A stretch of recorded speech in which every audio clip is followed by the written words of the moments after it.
using one of my husband's old t-shirts that he left on the floor for far too long, so he clearly won't miss it when I use it for crafts. I'm going to cut out a little square that I will then stretch over her head as tight as I possibly can, trying to make sure that there aren't many little folds and things, try and keep it as flat as possible, and secure that with some elastic bands from my ball. And then we'll cover it in. I use Elmer's glue to just get it on there, just Elmer's school glue.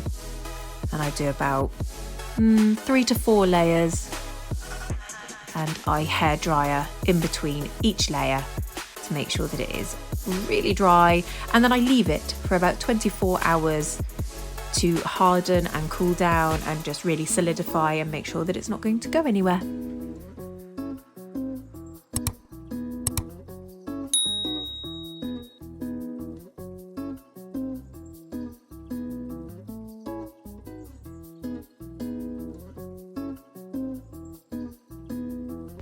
This particular wool already has a really lovely gradient going from this dark to light, with this sort of purpliness going on in there as well, going to like a yellowy green. This was the leftovers that I had, going from the really purpley bit to the really yellowy green bit. So I think this would make a really nice wig if I have the dark going from the bottom and then the light at the top. So just going to brush it out with the cat hair brush, and then straighten the fibres to then make into hair wefts and add them onto our wig. I think I bought this on Amazon, so if I'm able to re-find the link, I will add it into the description, because from what I remember, I believe this came in loads of different colour choices as well, not just the purple to green, so it might be really helpful for other people that like to have a mix of colours going on in their doll hairs.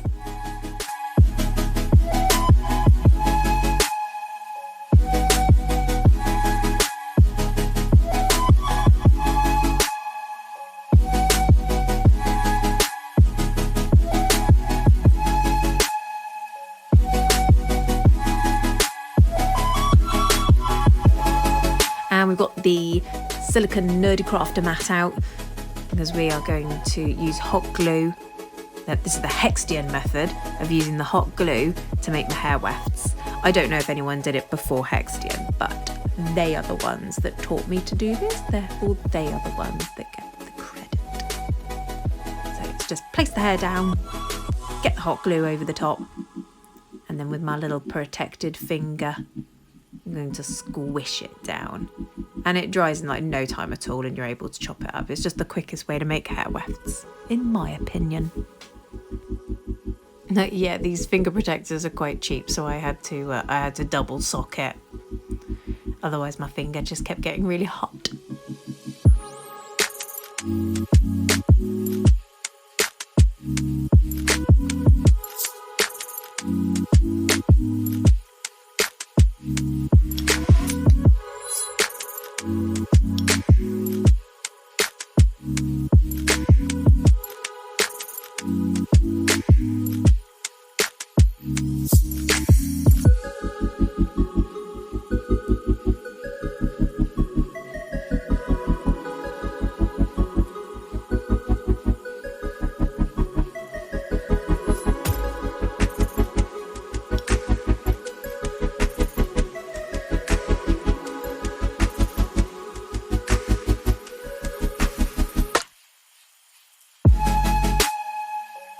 And here is the wig cap, all done, ready to go. It's all been trimmed up.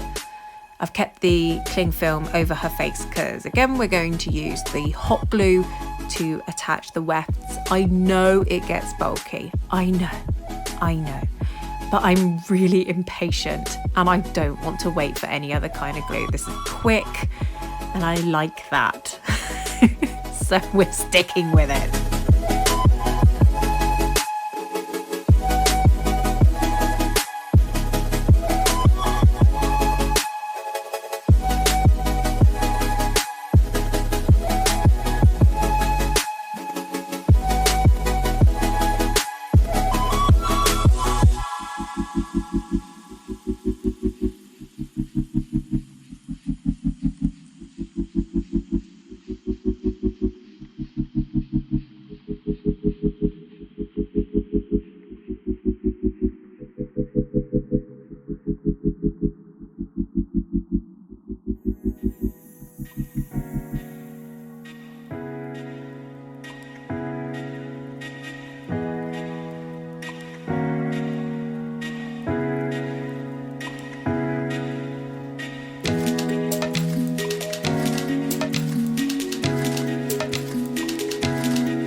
I'm just separating the hair that's going to become her fringe.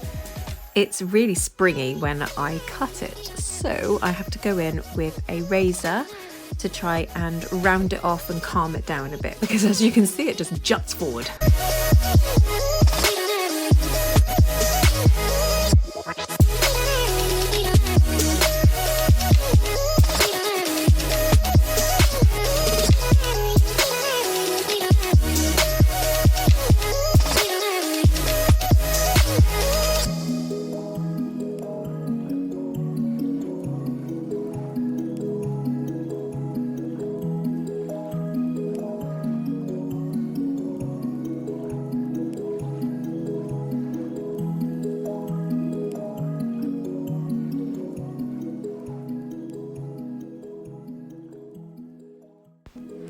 So I'm just adding in some curls with my heated chopstick. I've just used my hair straighteners to heat it up, and then placing it on the curls again using the finger protectors to press it on there just so that I'm not burning myself, because that would be stupid.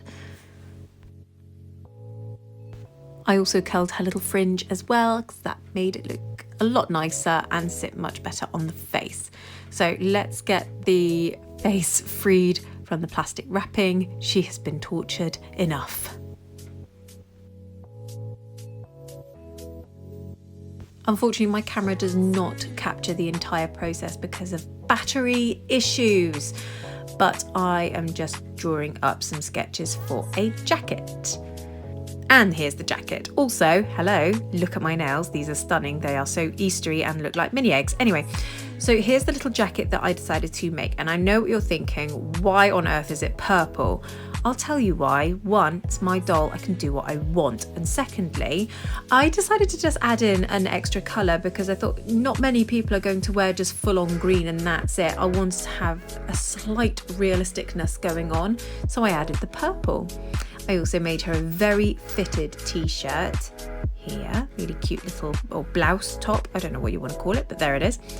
And I also found this stuff. Now when I first picked it up, it just looked like a normal ball of wool, and then I opened it up and it's kind of netty, like this weird something going on. So anyway, when it's all together like this, it kind of looks like a scarf. So I thought, oh my god, this would be a perfect little scarf for her. So she just needs some bottoms because at the moment it's going to be a bit drafty down there. So got some green fabric. Please excuse the fact that there is fur on it. It is not from a cat, it is just from some faux fur fabric that this was stored with.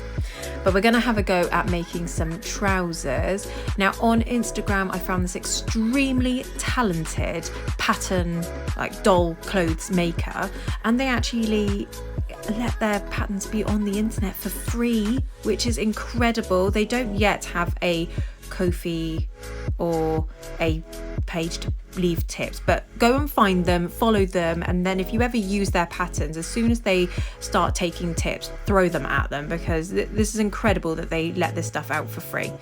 Anyway, we're going to have a go at making these trousers. We're not going full cargo trousers like the design. I'm just going to steal the main pieces and use them to make some tight-fitting trousers. I know I've cut out the pockets, I don't end up using them. Also take note of how much seam allowance I give myself, because it's not enough. So she's got a little hole in her bum. Yeah, I didn't want the hole obviously at the front, so I ended up turning the trousers around so they're completely backwards, but this will all be hidden with the jacket and the top anyway, so it doesn't matter. It's going to be for my own personal collection. This doll is not being sold, so she can be as ratchet as I want. Jade from Bratz is coming in because I want to copy her hat. This is really sweet and I love the fact that it has got the little bits at the top. I think will look quite good as Bulbasaur ears. We're not going to do the tassels because I don't think that's necessary. So I'm just having a look at how they have made this hat, and it's relatively simple. So I'm just copying the front, and then it's got the seam at the back.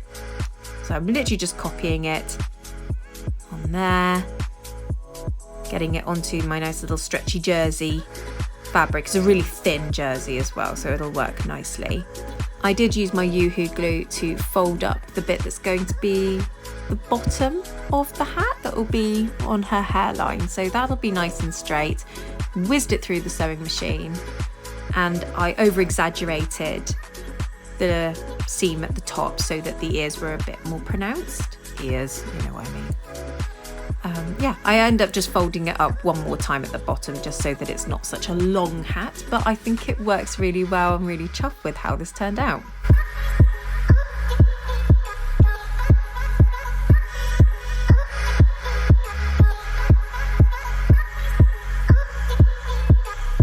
This is a super cute fit. We just need to add some little accents to make it more Bulbasaur-y. So getting the green Posca out and vigorously stabbing it into the table to get the ink to come through. I'm going to add on Bulbasaur's little markings that he has on the front of his head. I'm just going for the most common placement that you see, which I think turns out to be Ash's Bulbasaur from like the very first Pokemon movies and everything that came out, the very first anime. So I'm going with that kind of shape. I know it varies. This is what I've chosen to do. And then I'm also going to just go and get my new little bits and bobs that I found at the charity shop recently. These little nail decorations. I'm going to get a little green bow, and I'll also get a little blue star as well, and just stick those onto the hat like they're little pins or something that she's decided to add onto her hat, and just make it look cute for no other reason other than they're cute.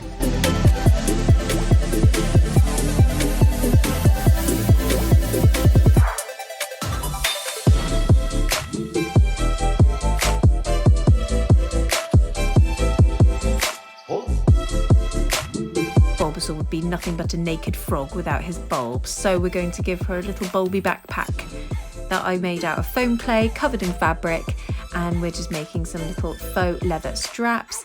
Really simple design for this one, nothing too special.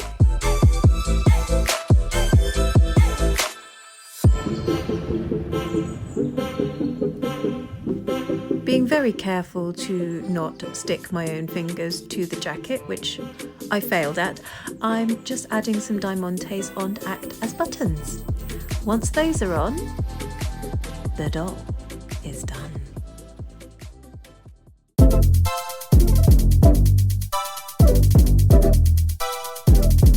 I am absolutely loving how she turned out, and I did try a few different pairs of shoes with her, but nothing was really fitting with the rest of the outfit. And so, do you know what? She's just one of those college kids that likes to walk barefoot through the park, and I am fine with that.